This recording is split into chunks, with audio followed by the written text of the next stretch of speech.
Hey guys, so I quickly wanted to unbox REDTIGER F17 Plus. This one has 4 channels, Starvis to satellite tracking and voice control as well, and it also comes with that 3-inch touchscreen panel.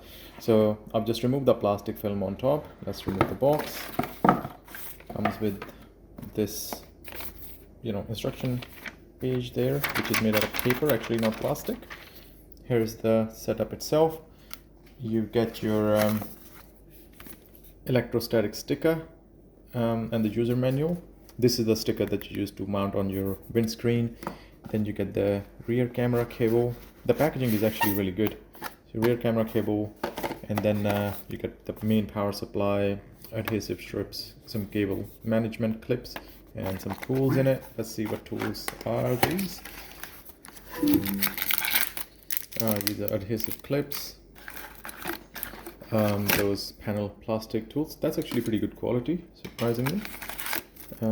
Adhesive mount strips, Allen key, and then you get the cable, I assume, some other patches, and that's the main power supply, which is a bit frustrating that you can't use USB Type-C. Oh, it is USB Type-C. There you go. Sorry, scratch that. So you could use any USB Type-C cable there.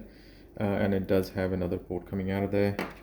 And then you get this is the rear camera panel, which I'm pretty sure is adjustable. So yeah, there you go. You can adjust these camera angles.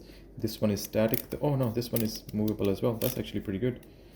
And then this is the main camera. See if I can get it out. There you go. That's the main camera. Move the box out of the way. And look at it. This thing is hefty. It's pretty big. It's almost the size of my hand. That would be your the GPS tracking panel.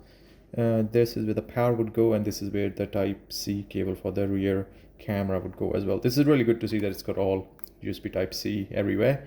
But yeah, the quality of the camera looks actually really well built. So we're gonna go have it installed now and see what it looks like.